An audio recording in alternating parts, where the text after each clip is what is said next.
Assalamualaikum warahmatullahi wabarakatuh. Peserta didik kelas 12 siswa Man Asahan. Hari ini kita akan melakukan pembelajaran fisika kelas 12 ya. Materinya kuat medan listrik ya, kuat medan listrik. Mudah-mudahan dengan pembelajaran ini dapat dipahami konsep-konsep materi kuat medan listrik. Oke, kita ikuti pembelajarannya. Oke, kita perhatikan dulu mind mappingnya. Jadi kita kelas 12 ya, kelas 12. Kemarin kita sudah belajar tentang gaya listrik atau gaya Coulomb atau gaya elektrostatis. Sekarang kita akan belajar tentang kuat medan listrik ya, kuat medan listrik. Oke.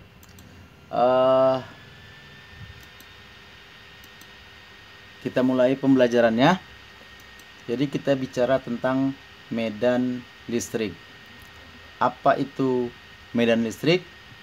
Medan listrik adalah daerah di sekitar muatan listrik yang masih dipengaruhi oleh garis-garis gaya listrik. Jadi seperti yang sudah kita ketahui, muatan itu ada muatan positif ya, ada muatan negatif. Jadi kalau muatan positif, garis-garis gayanya menuju keluar ya. Kemudian kalau untuk muatan negatif, garis-garis gayanya menuju ke dalam muatan. Jadi kalau kita belajar listrik, dua muatan inilah yang paling penting kita pelajari. Jadi muatan positif dan muatan negatif. Oke, kita lanjutkan. Jadi medan listrik yang akan kita bahas ini ya, seperti saya katakan tadi, bahwa ada muatan positif yang garis-garis gayanya menuju keluar, kemudian muatan negatif yang garis-garis gayanya menuju ke dalam. Medan listrik seperti yang saya sampaikan barusan adalah daerah di sekitar muatan yang masih dipengaruhi oleh garis-garis gaya listrik ya, garis-garis gaya listrik. Kita perhatikan dulu ilustrasi berikut. Jadi misalkan ini ada muatan positif Q1, kemudian kita letakkan sejauh R ya, ada muatan negatif Q2 ya. Oke, ada muatan positif dan ada muatan negatif Q1 dan Q2 ya. Jadi muatan Q1 ya dipengaruhi oleh muatan Q2, maka akan timbul gaya tarik menarik yaitu gaya F1. Kemudian muatan Q2 dipengaruhi oleh muatan Q1, akan timbul gaya F2 ya, gaya tarik menarik F2. Sekarang pertanyaannya, jika ada Q1 dan Q2, manakah kuat medannya yang paling besar? Ini pertanyaannya. Jadi kalau ada dua buah muatan, apakah yang dominan muatan Q1 atau muatan Q2? Ini pertanyaan utama jika kita bicara tentang kuat medan listrik. Jadi secara matematis ya, secara matematis besar kuat medan itu dirumuskan E sama dengan F per Q. Jadi F itu kita sudah tahu ya. F tadi itu adalah gaya Coulomb atau gaya elektrostatis. F itu sama dengan K Q1 kali Q2 per R kuadrat. Ya. Jadi kalau di sini kita bagi Q. Jadi kalau kita misalkan muatan itu tetap kita tulis Q dan Q, berarti K Q kali Q per R kuadrat ya. Maka hasilnya E sama dengan K Q per R kuadrat. Salah satu Q-nya akan saling menghilangkan ya secara matematis. Oke. E ya, keterangannya E itu kuat medan listrik, satuannya Newton per Coulomb, kemudian Q muatan listrik atau Coulomb, R jarak titik dari muatan, K tetapan ya, 9 kali 10 pangkat 9 Newton meter kuadrat per Coulomb kuadrat. Jadi rumusan ini E kuat medan itu dirumuskan E sama dengan KQ per R kuadrat, ya.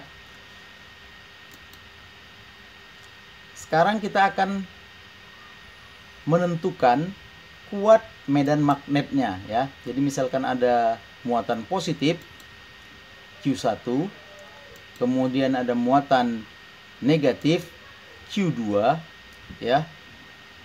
Terpisah sejauh R, ya. Agar kita mengetahui mana kuat medan yang paling kuat, apakah Q1 atau Q2, ya. Mohon maaf, ini di atas ini bukan kuat medan magnet tapi kuat medan listrik, ya. Kuat medan listrik. Kita hapus dulu. Ini kuat medan listrik. Oke. Kuat medan listrik. Kita ulang. Oke. Untuk menentukan mana kuat medan yang paling besar, Q1 atau Q2, maka kita harus letakkan di tengah-tengah ini apa yang kita sebut dengan muatan penguji, ya. Muatan penguji. Dan yang perlu ditekankan adalah muatan penguji selalu berharga positif. Selalu berharga positif dalam konteks ideal atau dalam konteks pembelajarannya, ya. Jadi yang bisa merasakan mana kuat medan yang listrik yang paling besar adalah muatan pengujinya. Muatan penguji ini positif. Jadi misalnya muatan penguji, ya, dipengaruhi oleh kuat medan Q1, maka karena ini nilainya positif akan timbul gaya tolak kemari. Berarti di sini nanti kuat medan E1, ya, kuat medan E1. Kemudian muatan positif, muatan penguji tadi yang positif dipengaruhi oleh Q2, maka ini akan timbul kuat medan yang tarik menarik. Kuat medan yang tarik menarik di sini, ya. Jadi arahnya tarik menarik, maka ini jadi kuat medan E2. Perhatikan tanda panahnya, berarti muatan penguji merasakan bahwa ada dua kuat medan yang ia rasakan, E1 dan E2, ya, E1 dan E2. Karena dia kuat medannya searah, maka kita bisa artikan ini bahwa besar kuat medan sini merupakan deret jumlah.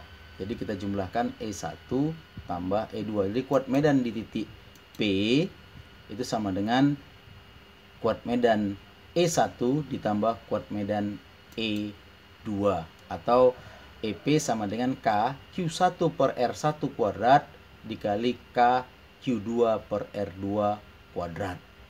Jadi ini jarak R1-nya, ini jarak R2-nya. Oke, kita lanjutkan.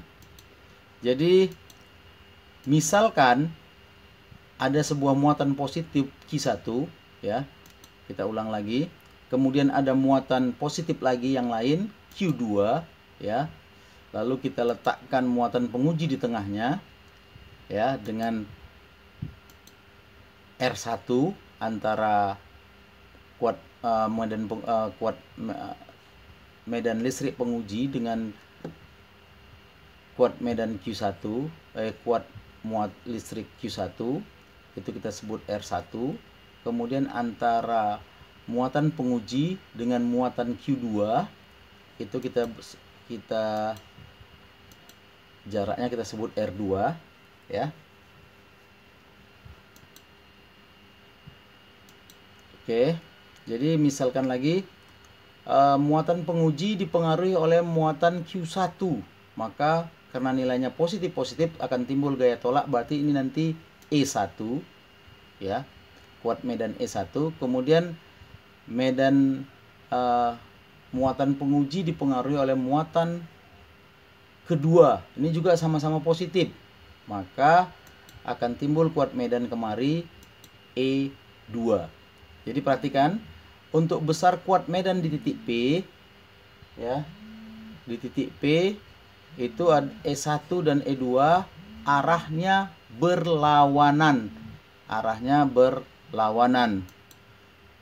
Maka kuat medan di titik P itu besarnya, kita anggap saja ke kanan itu positif, ya, ke kiri negatif. Berarti kuat medan di titik P sama dengan E1 dikurang E2 atau EP sama dengan KQ1 per R1 kuadrat sama dengan KQ2 per R2 kuadrat.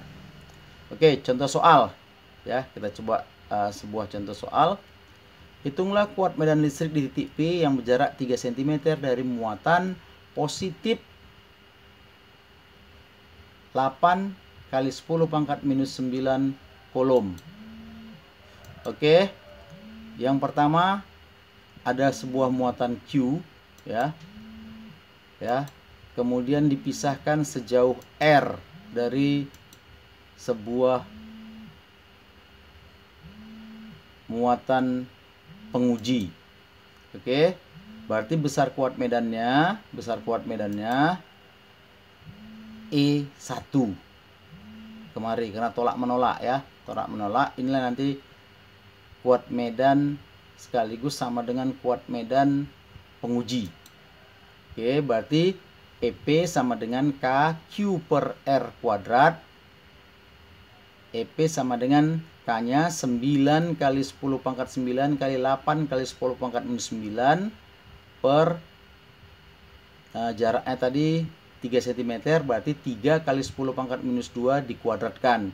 Maka hasilnya besar kuat medan di titik P 8 kali 10 pangkat 4 Newton per kolom, ya, Newton per kolom. Selanjutnya contoh soal muatan A 9 mikrokolom dan muatan B 16 mikrokolom berjarak 14 cm satu dengan yang lain.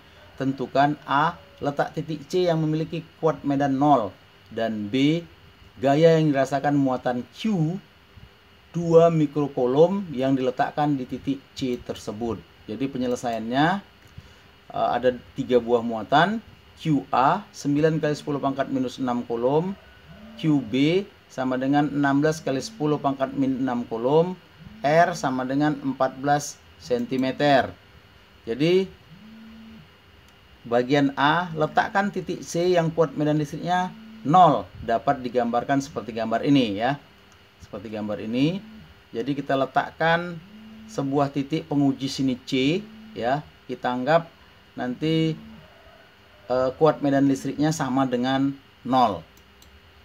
Jadi kalau dia sama dengan 0 berarti besar, ya, besar kuat medan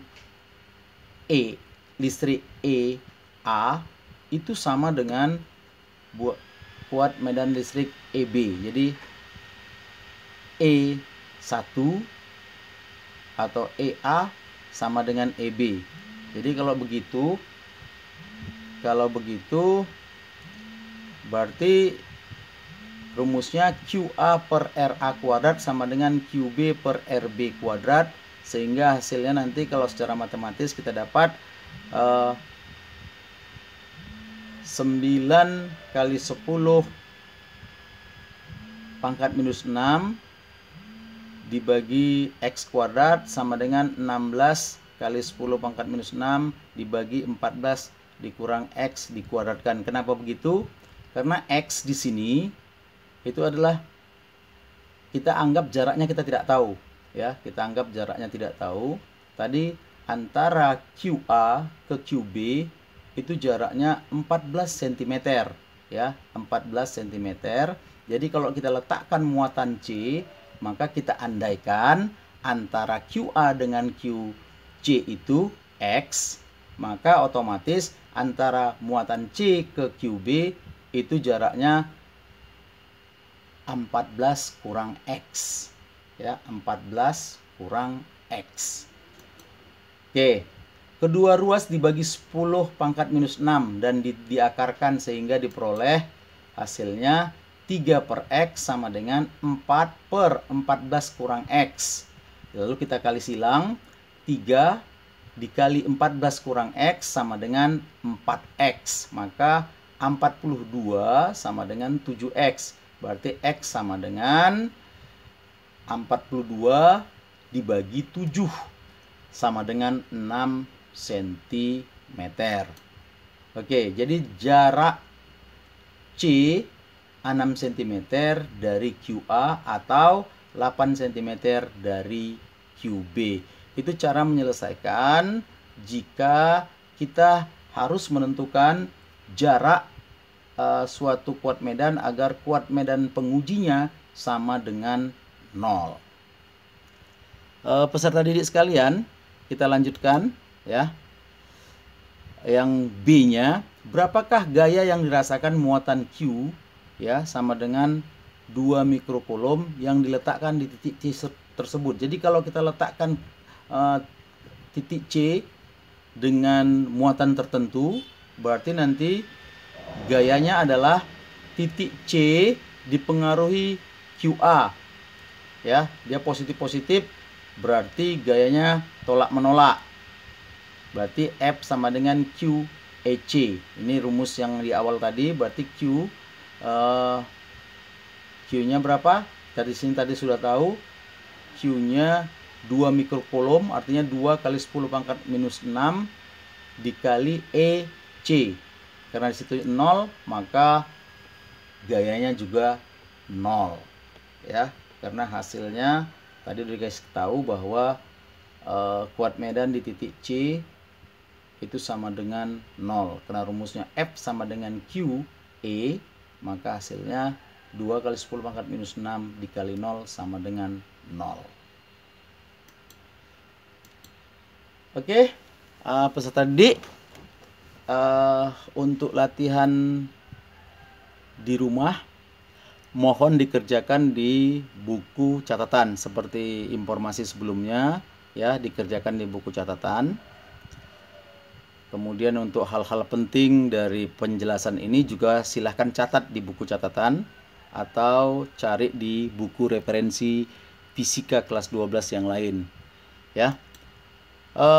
Untuk soal latihan yang pertama itu ada satu soalnya, 2 muatan QB sama dengan 12 mikrokulom dan QC sama dengan 9 mikrokulom ditempatkan di titik-titik sudut segitiga siku-siku seperti gambar 46. Tentukan kuat medan listrik yang dirasakan. Jadi ini gambarnya ya, yang dirasakan di titik A. Untuk nomor 2, 3 muatan sama besar, Q sama dengan 3 mikrokulom ditempatkan pada titik-titik sudut bujur sangkar seperti gambar 48. Sisi bujur sangkar 30 cm. Tentukan kuat medan listrik yang dirasakan titik A. Jadi gambarnya seperti ini. Selanjutnya soal nomor 3, muatan A 9 mikrokulom dan muatan B 16 mikrokulom berjarak 14 cm satu dengan yang lain. Tentukan A. letak titik C yang memiliki kuat medan 0. B. gaya yang dirasakan muatan Q sebesar 2 mikrokulom yang diletakkan di titik C tersebut. Kemudian soal yang keempat, 2 muatan QA 8 mikrokulom dan QB 2 mikrokulom ditempatkan pada jarak 15 cm. Di manakah muatan QC sebesar minus 2 mikrokulom harus ditempatkan agar gaya yang dirasakan sama dengan 0. Yang kelima, soal yang kelima, coba jelaskan bagaimanakah pengaruh jenis muatan terhadap besar gaya kolom dan kuat medan listrik. Selanjutnya yang keenam, menurut model atom Bohr tentang atom hidrogen, elektron Q sama dengan minus E mengelilingi proton Q sama dengan E dengan jari-jari 5,3 kali 10 pangkat 11 meter. Jika E sama dengan 1,6 kali 10 pangkat 16 kolom, maka tentukan besar gaya tarik menarik antara proton dan neutron. Oke, demikian peserta didik sekalian, khususnya kelas 12 Man Asahan. Jadi terima kasih telah melihat video pembelajaran ini. Jadi kalau belum sempat subscribe, sempatkanlah untuk subscribe. Kemudian sebagai bukti kehadiran atau absen, anak didik sekalian harus menyelesaikan beberapa tugas ya, beberapa tugas. Jadi seperti yang kemarin, maka yang dikerjakan adalah sebagai bentuk tugas adalah soal-soal nomor genap 2, 4, dan 6. 2 ya, 2, kemudian 4, kemudian yang terakhir 6. Jadi 2, 4, dan 6 itu merupakan bukti hadir sekaligus tugas.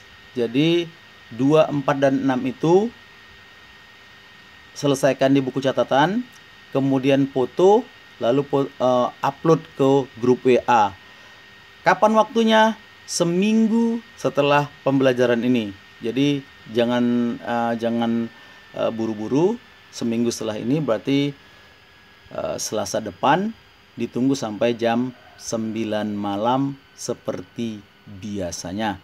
Kita akhiri pembelajaran kuat medan listrik pada hari ini. Wabillahi taufik wal hidayah. Assalamualaikum warahmatullahi wabarakatuh.